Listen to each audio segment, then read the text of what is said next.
দেশে কি সত্যিই চালু হতে চলেছে প্লাস্টিকের নোট? বহুদিনের পুরনো একটি আলোচনা কি আবার নতুন করে বাস্তব রূপ পেতে চলেছে?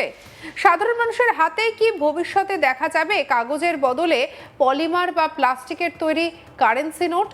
শুক্রবার রিজার্ভ ব্যাংক অফ ইন্ডিয়া বা আরবিআই এর গভর্নর সঞ্জয় মালহোত্রার একটি গুরুত্বপূর্ণ মন্তব্যের পর থেকেই এই প্রশ্ন ঘিরে দেশ জুড়ে শুরু হয়েছে ব্যাপক আলোচনা। অর্থনীতিবিদ থেকে শুরু করে সাধারণ মানুষ সকলের মধ্যেই তৈরি হয়েছে কৌতূহল। কারণ দেশের মুদ্রা ব্যবস্থায় যদি এমন কোনো পরিবর্তন আসে তাহলে তা নিঃসন্দেহে হবে একটি বড় পদক্ষেপ। শুক্রবার রিজার্ভ ব্যাংকের ঋণ নীতি বা মনিটারি পলিসি ঘোষণার পর সাংবাদিকদের মুখোমুখি হয়েছিলেন গভর্নর সঞ্জয় মালহোত্রা। সেই সময় তিনি জানান, দেশের পলিমার বা প্লাস্টিকের কারেন্সি নোট চালু করার একটি প্রস্তাব বর্তমানে বিবেচনাধীন রয়েছে। অর্থাৎ বিষয়টি নিয়ে আলোচনা চলছে এবং রিজার্ভ ব্যাংক সেই সম্ভাবনা খতিয়ে দেখছে। তবে একই সঙ্গে তিনি এটাও স্পষ্ট করে দেন যে বিষয়টি এখনো একেবারে প্রাথমিক পর্যায়ে রয়েছে, এখনো পর্যন্ত কোনো চূড়ান্ত সিদ্ধান্ত নেওয়া হয়নি। কি বলছেন আরবিআই এর গভর্নর সঞ্জয় মালহোত্রা, শুনবো। नोट की जहाँ तक बात है वो प्रस्ताव विचाराधीन है। अभी जैसे ही कोई इसके ऊपर में निर्णय लिया जाएगा हम आपको बताएंगे। पॉलीमर नोट की जहाँ तक बात है वो प्रस्ताव विचाराधीन है। अभी जैसे ही कोई इसके ऊपर में निर्णय लिया जाएगा हम आपको बताएंगे। ফলে এই মুহূর্তে নিশ্চিতভাবে বলা যাচ্ছে না কবে থেকে এমন নোট বাজারে আসতে পারে। এমনকি যদি এই পরিকল্পনা বাস্তবায়িত হয় তাহলেও প্রথমে কোনো মূল্যমানের নোট তা চালু হবে সেটা এখন অবধি স্পষ্ট নয়। 10,000 টাকার নোট, 20,000 টাকার নোট নাকি 100 বা 500 টাকার নোট, কোন স্তর থেকে শুরু হবে সেই প্রক্রিয়া, সে বিষয়ে এখনো কোনো তথ্য দেয়নি রিজার্ভ ব্যাংক। তাই আপাতত বিষয়টি সম্ভাবনা স্তরেই রয়েছে। তবে এই ঘোষণার পর থেকে স্বাভাবিকভাবে মানুষের মনে নানা প্রশ্ন ঘুরপাক খেতে শুরু করেছে। অনেকেই জানতে চাইছেন পলিমার নোট আসলে কি? এটি কি পুরোপুরি প্লাস্টিকের তৈরি? এটি কি বর্তমান কাগজের নোটের মতোই দেখতে হবে? আর সব থেকে বড় প্রশ্ন, এর সুবিধাই বা কি? বিশেষজ্ঞরা বলছেন পলিমার নোট আসলে বিশেষ ধরনের এক ধরনের প্লাস্টিকজাত উপাদান দিয়ে তৈরি হয়। এটি সাধারণ প্লাস্টিকের মতো নয়। এটির উপাদান অত্যন্ত মজবুত, নমনীয় এবং দীর্ঘস্থায়ী।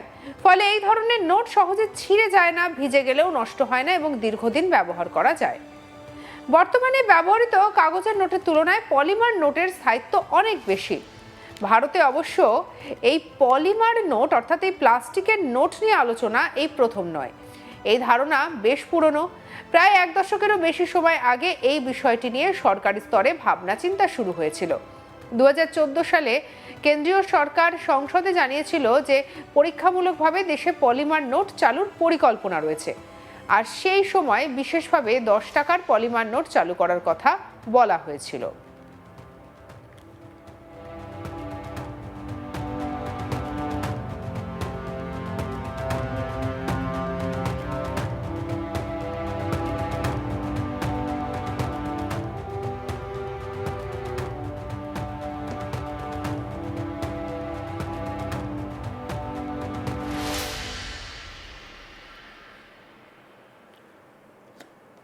সরকার তখন জানিয়েছিল ভারতের ভৌগোলিক এবং জলবায়ুগত বৈচিত্র্যের কারণে দেশের বিভিন্ন ধরনের পরিবেশে এই নোট কতটা কার্যকর হয় তা পরীক্ষা করে দেখা হবে।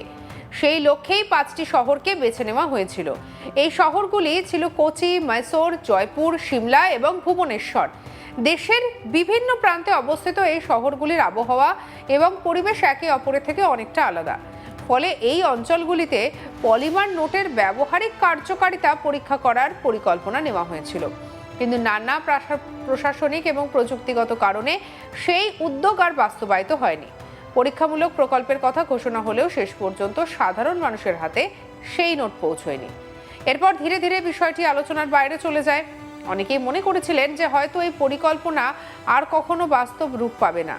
কিন্তু এবার আরবিআই গভর্নর সাম্প্রতিক মন্তব্য সেই পুরনো আলোচনাকে আবার সামনে নিয়ে এসেছে। ফলে নতুন করে শুরু হয়েছে জল্পনা। বিশেষজ্ঞদের একাংশ মনে করছে বর্তমান পরিস্থিতিতে পলিমার নোট চালুর বিষয়টি আগের তুলনায় অনেক বেশি বাস্তবসম্মত হয়ে উঠেছে। এর পেছনে একাধিক কারণ রয়েছে।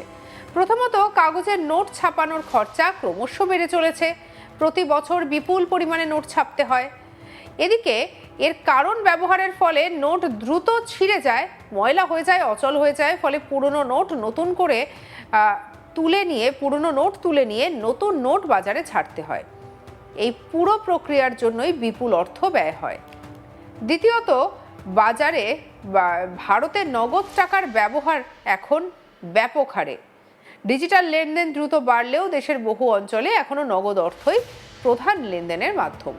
ফলে নোটের ব্যবহারও অনেক বেশি, আর বেশি ব্যবহারের কারণেই নোট দ্রুত ক্ষয়প্রাপ্ত হয়।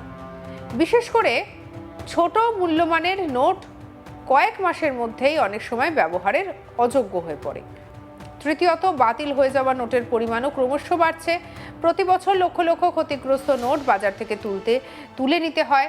এই নোট ধ্বংস করারও একটি আলাদা খরচা রয়েছে। পলিমার নোট ব্যবহার করা গেলে এই খরচা অনেকটাই কমে যেতে পারে বলে মত বিশেষজ্ঞদের। শুধু তাই নয়, নিরাপত্তার দিক থেকেও পলিমার নোটকে অনেক বেশি কার্যকর বলে মনে করা হয়, কারণ এই ধরনের নোটে উন্নত নিরাপত্তা বৈশিষ্ট্য যোগ করা হচ্ছে। বিশেষ স্বচ্ছ অংশ, হলোগ্রাম, জটিল ডিজাইন এবং অন্যান্য আধুনিক সুরক্ষার প্রযুক্তি ব্যবহার করে জাল নোট তৈরি করা অনেক বেশি কঠিন করে তোলা যায়। ফলে জাল মুদ্রার বিরুদ্ধে লড়াইয়েও একটি গুরুত্বপূর্ণ ভূমিকা পালন করতে পারে। বিশ্বের একাধিক দেশ ইতিমধ্যেই পলিমার কারেন্সি ব্যবহার করেছে। অস্ট্রেলিয়া এই ক্ষেত্রে অন্যতম পথপ্রদর্শক দেশ হিসেবে পরিচিত।